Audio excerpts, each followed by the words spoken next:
Shalom jemaat BCS dimanapun kita berada. Mari kita luangkan waktu sejenak untuk merenungkan firman Tuhan pada hari ini. Shalom, selamat pagi Bapak Ibu serta saudara yang terkasih dalam Tuhan. Mari kita buka dalam 2 Samuel pasal yang ke-9 ayat yang ke-7 sampai ayat yang ke-9. Demikianlah firman Tuhan. Kemudian berkatalah Daud kepadanya, "Janganlah takut, sebab aku pasti akan menunjukkan kasihku kepadamu oleh karena Yonatan ayahmu. Aku akan mengembalikan kepadamu segala ladang Saul nenekmu, dan engkau akan tetap makan sehidangan dengan aku." Lalu sujudlah Mefiboset dan berkata, "Apakah hambamu ini, sehingga engkau menghiraukan anjing mati seperti aku?" Lalu raja memanggil Ziba, hamba Saul itu, dan berkata kepadanya, "Segala sesuatu yang adalah milik Saul dan milik seluruh keluarganya, kuberikan kepada cucu tuanmu itu." Amin. Sedemikian jauh pembacaan Alkitab kita hari ini. Bapak Ibu serta saudara yang terkasih dalam Tuhan, pernahkah Bapak Ibu merasa bahwa satu kesalahan kecil di masa lalu telah menghancurkan seluruh masa depan Bapak Ibu? Hanya butuh 1 detik bagi Mefiboset untuk jatuh dari gendongan pengasuhnya, dan detik itu mengubah sisa hidupnya menjadi sebuah kelumpuhan. Mungkin Bapak Ibu tidak lumpuh secara fisik hari ini, tapi ada banyak dari kita yang lumpuh karena kata-kata kasar orang tua puluhan tahun lalu. Lumpuh karena satu kegagalan bisnis yang membuat kita takut untuk mencoba lagi.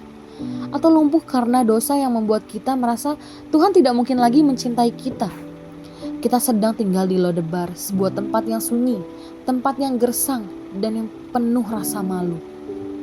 Bapak Ibu serta saudara yang terkasih dalam Tuhan, mari kita merenungkan sejenak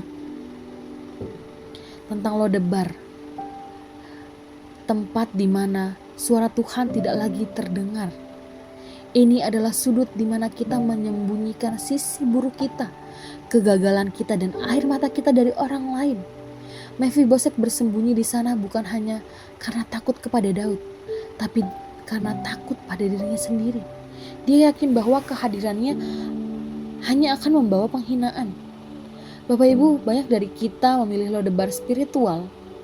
Kita datang ke gereja, tapi hati kita bersembunyi. Kita tersenyum, tapi batin kita berteriak, "Jangan biarkan siapapun tahu betapa hancurnya aku." Kita menjauh dari panggilan Tuhan karena kita merasa diri kita adalah produk yang gagal. Apakah Bapak Ibu sedang berada di sana hari ini? Bersembunyi di balik kesibukan, agar tidak perlu berhadapan dengan luka. Tapi Bapak Ibu, kasih Tuhan adalah kasih yang berinisiatif. Daud bertanya, "Masih adakah?" Kasih yang tidak menunggu kita siap. Kasih mencari kita saat kita sedang paling berantakan. Ketika Mefiboset akhirnya bertemu Daud, kata-kata pertama yang keluar dari mulutnya adalah kebencian pada dirinya sendiri. "Siapakah aku sehingga engkau memperhatikan anjing mati seperti aku?"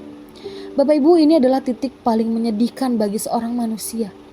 Ketika kita berhenti melihat gambar Allah dalam diri kita dan mulai melihat diri kita sebagai sampah. Dunia mungkin menyebut kita pincang, tapi Tuhan menyebut kita tujuan kasih-Nya. Bapak Ibu serta saudara terkasih dalam Tuhan, Daud tidak memperbaiki kaki Mefiboset, tetapi dia memperbaiki statusnya. Bapak Ibu, mari kita membayangkan momen yang sangat menyentuh ini.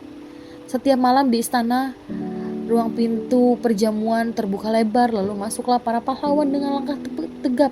Lalu masuklah anak-anak raja yang berpakaian indah. Lalu terdengarlah bunyi seret, seret, seret.